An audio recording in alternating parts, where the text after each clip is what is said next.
MSc final year quantum বলবিদ্যা বইয়ের একটি গুরুত্বপূর্ণ প্রশ্ন হচ্ছে, প্রমাণ করো যে এক মাত্রায় অবস্থান ভরবেগ অনিশ্চয়তা সম্পর্ক del X into del P is greater than equal H divided by 2, অথবা দেখাও যে del x del P is greater than equal H divided by 2, যেখানে ডেল এক্স এবং ডেল পি যথাক্রমে কোনো বস্তুকণার অবস্থান ও ভরবেগের অনিশ্চয়তা নির্দেশ করে।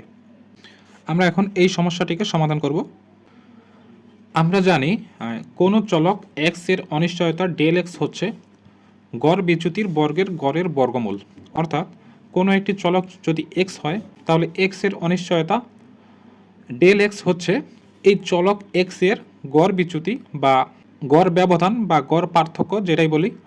এই গড় বিচ্যুতিকে বর্গ করব এবং বর্গকে গড় করার পর তাকে আবার বর্গমূল করলে যেই মানটা পাবো সেই মানটাই হচ্ছে এই চলক এক্স এর অনিশ্চয়তা। এখন এক্স এর গড় বিচ্যুতি হবে, গড় বিচ্যুতি বলতে বোঝায় গড় ব্যবধান বা গড় পার্থক্য। তো এই গড় বিচ্যুতি হবে এই এক্স চলক এর মূল মান অর্থাৎ এক্স, এর থেকে যদি এই এক্স এর গড় মানটা আমরা বিয়োগ করি, এক্স এর গড় মানকে অ্যাঙ্গুলার ব্র্যাকেট দিয়ে প্রকাশ করা হয়। তো মূল মান থেকে যদি এর গড় মানটা আমরা বিয়োগ করি তাহলে আমরা এক্স এর গড় বিচ্যুতি বা গড় ব্যবধান পাবো। এই গড় বিচ্যুতিকে যদি বর্গ করি তাহলে আমরা এই গড় বিচ্যুতির বর্গ পাবো। এর গড় বিচ্যুতির বর্গ হবে, আমরা যদি এই মানটাকে বর্গ করে দিই অর্থাৎ x minus angular bracket x, তাহলে এই মানটা হচ্ছে গড় বিচ্যুতির বর্গ।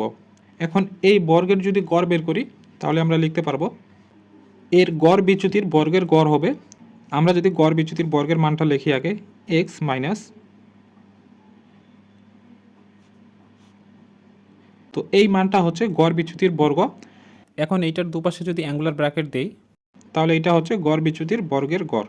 এখন এই গড় বিচ্যুতির বর্গের গড়ের বর্গমূল হবে, তাহলে গড় বিচ্যুতির বর্গের গড়ের বর্গমূল হবে, আমরা এই মানটাকে যদি বর্গমূল করি অর্থাৎ এর পাওয়ার যদি 1/2 করে দিই তাহলে এটার বর্গমূল হবে। তো আমাদের সংজ্ঞাতে যেটা বলা ছিল যে এক্স এর অনিশ্চয়তা ডেল এক্স হচ্ছে গড় বিচ্যুতির বর্গের গড়ের বর্গমূল। তো আমরা এই গড় বিচ্যুতির বর্গের গড়ের বর্গমূল এখানে পেয়ে গেছি। তো এখন এই যে গড় বিচ্যুতির বর্গের গড়ের বর্গমূল হচ্ছে, তো আমরা এই মানটা ইকুয়ালস টু লিখতে পারি, যেহেতু এই মানটা গড় বিচ্যুতির বর্গের গড়ের বর্গমূল অর্থাৎ এই মানটা ইকুয়াল টু আমরা লিখতে পারি ডেল এক্স, অর্থাৎ এক্স এর অনিশ্চয়তা ডেল এক্স ইকুয়ালস টু হচ্ছে এই মানটা। এখন উভয় পক্ষে বর্গ করলে পাবো del x square equals to, এই পাশে বর্গ করলে এই 1/2 পাওয়ার চলে যাবে, তাহলে থাকবে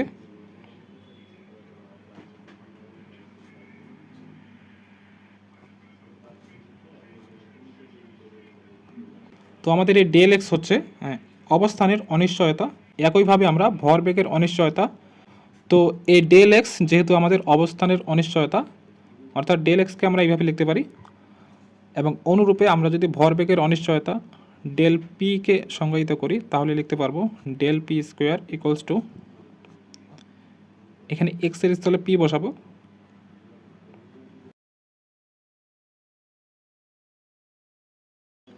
এখন আমরা মনে করি এই যে ভিতরের মানটা আছে X minus angle bracket X, এই মানটাকে আমরা ধরবো আলফা। তো মনে করি alpha equals to X minus angle bracket X, এবং অনুরূপভাবে এই মানটা P minus angle bracket P, এই মানটাকে যদি আমরা বিটা ধরি তাহলে beta equals to P minus angle bracket P. তাহলে আমাদের যে এখানে দেওয়া ছিল এক্স এর গড় বিচ্যুতি x minus angle bracket x, তাহলে এই মানটাকে আমরা বলতে পারি যে অবস্থানের গড় বিচ্যুতি, তাহলে এই মানটাকে আমরা বলতে পারবো ভরবেগের গড় বিচ্যুতি। তাহলে আমরা del x square equals to লিখতে পারবো, তো এখানে যে আমাদের ডেল এক্সের মানটা দেওয়া ছিল, তো আমরা যেহেতু x minus angle bracket x এর মান যেহেতু আমরা আলফা ধরছি তাহলে আমরা পাবো অ্যাঙ্গেল ব্র্যাকেট, এবং এই টোটাল মানটার জায়গা যদি আমরা আলফা বসাই তাহলে আলফা স্কোয়ার। আমরা এখন এই মানটাকে কোয়ান্টাম মেকানিক্সের নিয়ম অনুযায়ী লিখতে পারবো integration of psi asterisk alpha square psi DX. অর্থাৎ কোনো রাশির গড় মান বের করতে হলে তাকে তরঙ্গ ফাংশন এই সাই এর মাঝে রেখে ইন্টিগ্রেশন করতে হয়। তো আমরা জানি যে তরঙ্গ ফাংশন হচ্ছে সাই। এখানে সাই স্ট্যাটিক লেখার কারণ হচ্ছে তরঙ্গ ফাংশন সাই এর মান যেহেতু কাল্পনিক বা জটিল সংখ্যা, এখানে সাই স্ট্যাটিক বলতে বোঝাচ্ছে সাই এর কনজুগেট মান বা অনুবন্ধী মান। তো এখানে সাই স্ট্যাটিক লেখার কারণ হচ্ছে আমাদের মূল ফলাফল যেন জটিল সংখ্যা বা কাল্পনিক না আসে, তো সেজন্য এখানে সাই স্ট্যাটিক লেখা। এখন ইকুয়ালস টু পাবো ইন্টিগ্রেশন সাই স্ট্যাটিক, আমরা আলফা স্কোয়ারকে লিখতে পারি alpha into alpha psi DX equals to integration of psi static. এখানে আলফা একটি বাস্তব সংখ্যা এবং আমরা জানি যে বাস্তব সংখ্যার কনজুগেট বা আলফা স্ট্যাটিক সবসময় একই হয়, অর্থাৎ alpha static equal to alpha হয়, অর্থাৎ বাস্তব সংখ্যার কনজুগেট মান সেম থাকে, কোনো পরিবর্তন হয় না। তাই আমরা লিখতে পারি যে alpha static equal to alpha. অর্থাৎ এখানে আমরা যদি আলফা এর স্থলে আলফা স্ট্যাটিক লিখি এবং এটাকে সেম রাখি, তাহলে এখন আমরা হার্মিশিয়ান ধর্ম অনুসারে এটাকে লিখতে পারবো যে ইকুয়ালস টু ইন্টিগ্রেশন অফ, এটাকে আমরা ভেতরে নিতে পারবো, অর্থাৎ সাই alpha static alpha psi dx. এটাকে আমরা দিব 1 নং সমীকরণ এবং আমরা অনুরূপভাবে ভরবেগের অনিশ্চয়তার ক্ষেত্রে পাবো del P square equals to পাবো অ্যাঙ্গেল ব্র্যাকেট বিটা স্কোয়ার এবং এটা ইকুয়ালস টু লিখতে পারবো integration of psi static beta square psi DX equals to integration of psi static এবং বিটা এর ক্ষেত্রে লিখতে পারবো beta static beta psi DX. তো আমরা এই মানটাকেও হার্মিশিয়ানের ধর্ম অনুসারে লিখতে পারবো equals to integration of psi beta static into beta psi DX. তো আমরা এইটাকে দিব হচ্ছে 2 নং সমীকরণ। এখন আমরা যদি এই 1 নং সমীকরণ এবং 2 নং সমীকরণকে গুণ করি তাহলে আমরা পাবো del x square into del P square equals to আমরা লিখতে পারবো ডেল এক্স স্কোয়ারের মান হচ্ছে integration of psi alpha static psi alpha DX into integration of del P স্কোয়ারের মান হচ্ছে integration of psi beta static beta psi DX. এখন আমাদের এইখানে সোয়ার্জের অসমতা আছে সেইটা ব্যবহার করতে হবে। তো সোয়ার্জের যে অসমতা আছে আমি সেটা এখানে লিখে নিয়েছি integration of A static A DX integration of B static B DX is greater than equal modulus integration of A static B DX modulus square. তো এখন এটাকে যদি আমরা এ বিবেচনা করি এবং এটাকে যদি আমরা বি বিবেচনা করি তাহলে আমরা এই অসমতা অনুযায়ী লিখতে পারবো del x square into del P square is greater than equal, তো এ এর মান হচ্ছে সাই এ স্ট্যাটিক ইন্টিগ্রেশন বি এর মান হচ্ছে সাই বিটা ডিএক্স এবং modulus square modulus integration of. তো আমরা এখন এটাকে হার্মিশিয়ানের ধর্ম অনুসারে এটাকে আলাদা করতে পারি, অর্থাৎ psi static alpha static psi beta DX square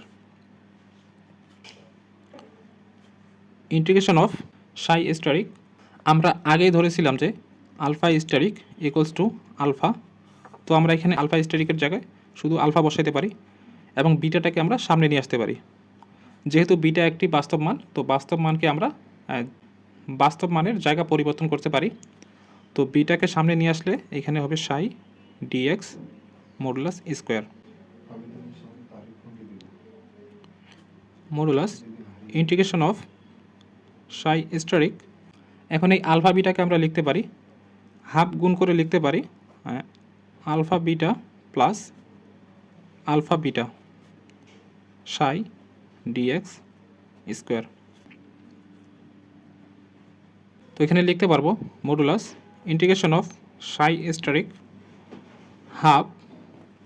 আমরা যদি এখন এখানে একটা বিটা আলফা নিয়ে যদি যোগ বিয়োগ করে দিই, তাহলে এখানে লিখতে পারবো আলফা বিটা মাইনাস, আমরা এখানে বিটা আলফা একটা বিয়োগ করে দেব, তাহলে থাকবে প্লাস আলফা বিটা, এবং এইটা যেহেতু অতিরিক্ত মাইনাস করে দিয়েছি, তো এখানে আমাদের এটা আবার প্লাস করে দিতে হবে, অর্থাৎ বিটা আলফা সাই ডিএক্স।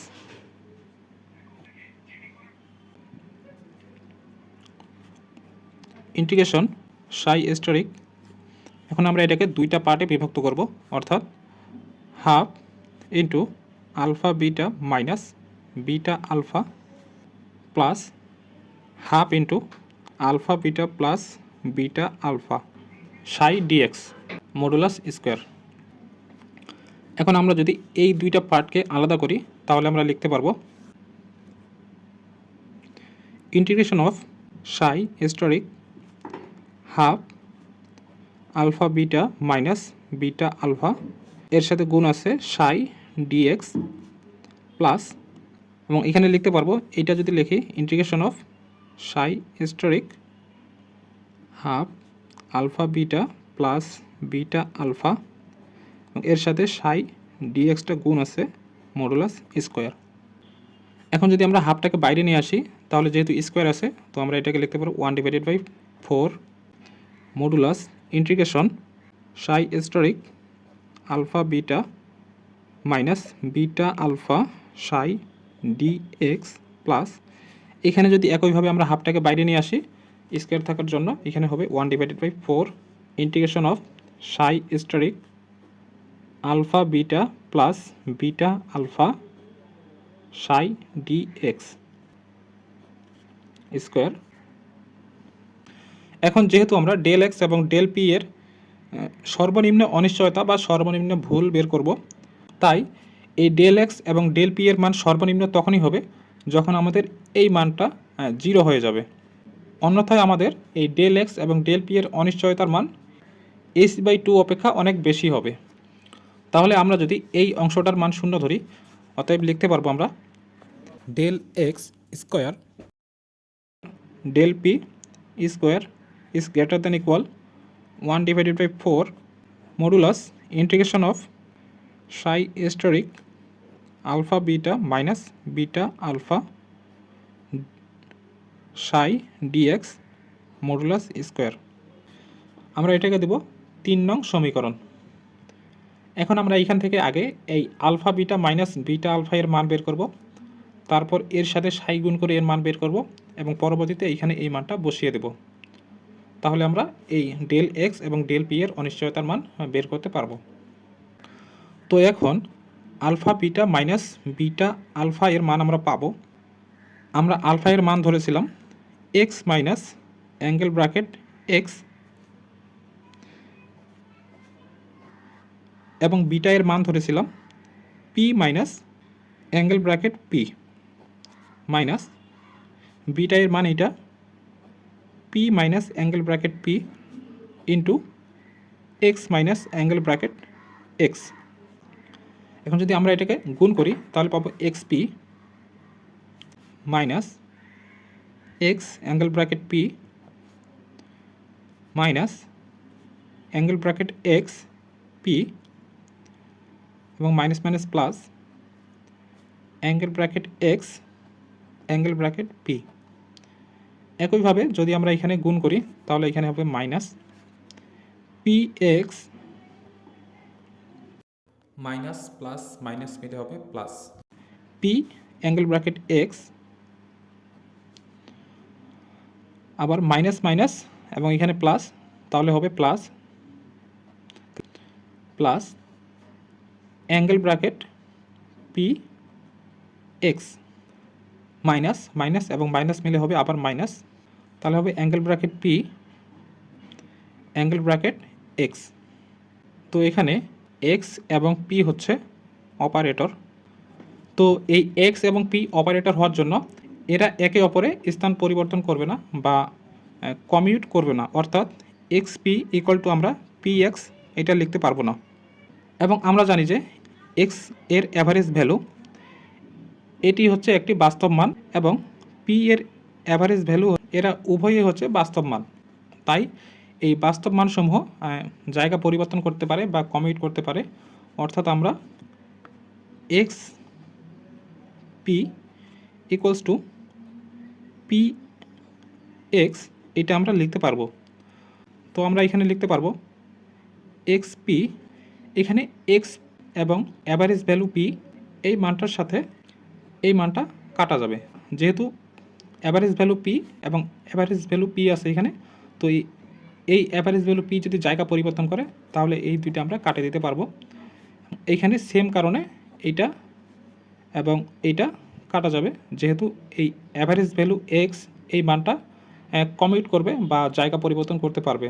তো এটা যদি সামনে চলে আসে তাহলে দুইটা সেম হয়ে যাবে এবং প্লাস মাইনাস থাকার জন্য কাটাকাটি হয়ে চলে যাবে এবং শেষ মান এটা কাটে যাবে, যেহেতু আমাদের এখানে দেওয়া আছে এটা। তাহলে আমাদের থাকবে এক্স পি এবং মাইনাস এই পি এক্স। তো আমরা এখান থেকে alpha beta minus beta alpha এর মান পেয়ে গেলাম X P minus P X. তো আমরা আগের পৃষ্ঠায় alpha beta minus beta alpha এর মান পেয়েছিলাম X P minus P X. এখন আমরা alpha beta minus beta alpha into psi এর মান বের করব। তাহলে এটা ইকুয়াল টু লিখতে পারবো আমরা, যেহেতু alpha beta minus beta alpha এর মান হচ্ছে X P minus P X, অতএব আমরা লিখব X P minus P X into psi equals to X P হচ্ছে ভরবেগ অপারেটর। তো ভরবেগ অপারেটর পি ইকুয়াল টু আমরা জানি P is equals to minus I H bar partial D divided by partial DX. তো এখন যদি আমরা পি এর স্থলে এই মানটা বসাই তাহলে আমরা পাবো minus I H bar partial D divided by partial DX minus P এর স্থলে আবার সেম মান বসাবো minus I H bar partial D divided by partial DX into X এবং সাই ইকুয়ালস টু, এখানে আমরা লিখতে পারবো minus I H bar X, এই সাইটা এর সাথে গুণ আছে তাহলে হবে partial D psi divided by partial DX minus minus plus I H bar partial D divided by partial DX, এখানে থাকবে এক্স এবং সাই ইকুয়ালস টু, আমরা যদি এখানে মাইনাস আই এবং এইচ বারটা কমন নেই তাহলে হবে আই এইচ বার, কমন নিলে এখানে থাকবে X partial D psi divided by partial DX, এখানে মাইনাস হবে যেহেতু মাইনাস কমন নিয়েছি। আমরা যদি এটাকে অন্তরীকরণ করি ইউভি এর সূত্র দিয়ে তাহলে হবে ইউ ডিএক্স অর্থাৎ X partial D psi divided by partial DL X, এখানে সামনে মাইনাস থাকার জন্য এখানে মাইনাস হবে। তো এখন যদি এক্সকে অন্তরীকরণ করি তাহলে পাবো 1, অর্থাৎ এখানে থাকবে শুধু সাই। তো এখন আমরা এটাকে কাটে দিতে পারি, তাহলে থাকবে এখানে মাইনাস এবং মাইনাস মিলে হবে প্লাস আই এইচ বার সাই। আমরা এটাকে দেবো 4 নং সমীকরণ। এখন আমাদের মূল যে সমীকরণটা ছিল 3 নং সমীকরণ, তো আমরা লিখব, তো এই যে এটা হচ্ছে আমাদের 3 নং সমীকরণ। তাহলে আমরা 3 নং সমীকরণ থেকে পাবো del x square into del P square greater than equal 1 divided by 4 modulus integration of psi asterisk. তো আমরা এরপরে যে পার্টটা ছিল alpha beta minus beta alpha into psi, এটার মান আমরা পেয়েছি এখানে আই এইচ বার সাই। তো আমরা যদি এখানে এই মানটা বসাই I H bar Sai D x modulus square, তাহলে আমরা এখান থেকে পাবো এই আই এবং এইচটাকে যদি সামনে নিয়ে আসি তাহলে পাবো, যেহেতু স্কোয়ার আছে তাহলে এইচ বারটা সামনে আসলে এইচ বার স্কোয়ার হবে নিচে 4, এবং যেহেতু এখানে আই আছে এখানে থাকবে মডুলাস আই, এখানে মডুলাস ইন্টিগ্রেশন অফ, এখানে স্কোয়ার থাকবে যেহেতু এখানে স্কোয়ার আছে, modulus integration of psi asterisk, এইখানে থাকবে শুধু psi dx modulus square.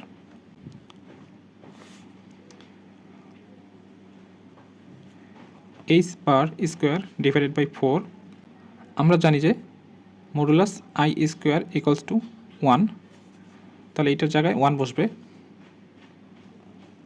Integration of, এখানে সাই স্টারিক এবং সাই এটা মিলে হবে কোনো ফাংশন এবং ওই ফাংশনের কনজুগেট যদি গুণ করা হয় তাহলে আমরা পাবো psi asterisk to psi equals to modulus psi square. তো আমরা এখানে লিখতে পারবো psi square dx square equals to লিখতে পারবো H bar square divided by 4 integration of minus infinity থেকে ইনফিনিটি সাই স্কোয়ার dx। আমাদের এই লাইনটি নির্দেশ করে যে x থেকে x প্লাস dx সীমার মধ্যে কণাটিকে খুঁজে পাওয়ার সম্ভাবনা। আমরা জানি যে পুরো মহাবিশ্বের মধ্যে বা মাইনাস ইনফিনিটি থেকে ইনফিনিটি সীমার মধ্যে কণাটি অবশ্যই থাকবে, বা কণাটি থাকার সম্ভাবনা হলো 100%। যেহেতু সর্বোচ্চ সম্ভাবনা 1 এবং সর্বনিম্ন সম্ভাবনা 0 ধরা হয়, কাজেই আমাদের এই অংশটির মান বা কণাটিকে খুঁজে পাওয়ার সম্ভাবনার মান 1 আসবে। যদি এই ইন্টিগ্রেশনের মান 1 না হয়ে অন্য কিছু হয় তবে আমরা কণাটি কোথায় আছে তার সঠিক হিসাব বের করতে পারতাম না। অঙ্ক করার সুবিধার্থে এবং বাস্তবতার সাথে মিল রাখতে এই অংশটির মান 1 ধরা হয়, একেই নর্মালাইজেশন বলা হয়। আবার যদি এই অংশটির মান 1-এর চেয়ে কম হয় তাহলে এর অর্থ দাঁড়াবে কণাটি ওই সিস্টেমে বা মহাবিশ্বের কোথাও আছে তার সম্ভাবনা মাত্র 50%। পদার্থবিজ্ঞানের নিয়ম অনুযায়ী একটি কণা যদি অস্তিত্বশীল হয় তবে তাকে কোথাও না কোথাও অবশ্যই পাওয়া যাবে। এর মান 1-এর কম হওয়া মানে হলো কণাটি হারিয়ে গেছে বা সেটি অস্তিত্বহীন হয়ে পড়েছে, যা আসলে বাস্তবসম্মত নয়। একইভাবে এর মান যদি 1-এর চেয়ে বেশি হয় তাহলে এর অর্থ দাঁড়াবে কণাটি পাওয়ার সম্ভাবনা 1-এর চেয়ে বেশি। গণিত এবং যুক্তিতে সম্ভাবনা কখনোই 100% বা 1-এর চেয়ে বেশি হতে পারে না। 1-এর বেশি হওয়া মানে হলো একটির বদলে 1.5টি বা 2টি কণা তৈরি হওয়া। আমরা যেহেতু নির্দিষ্ট একটি কণা নিয়ে কাজ করছি তাই সম্ভাবনা 1-এর বেশি হওয়া অসম্ভব, তাই এই অংশটির মান 1 ধরা হয়। তাহলে আমরা এখানে লিখতে পারবো যেহেতু এটার মান 1 হবে তাহলে এখানে হবে h bar square divided by 4। তো আমাদের ডান পাশে ছিল del x square del P square equals to এটা। তো আমরা যদি উভয় পক্ষে এখন বর্গমূল করি তাহলে পাবো del x del p equals to হচ্ছে এটা ইকুয়ালস টু এখানে লেখা যাবে h bar divided by 2 square. তো স্কোয়ারটা চলে গেলে থাকবে এইচ বার ডিভাইডেড বাই 2, এখানে গ্রেটার দেন হবে।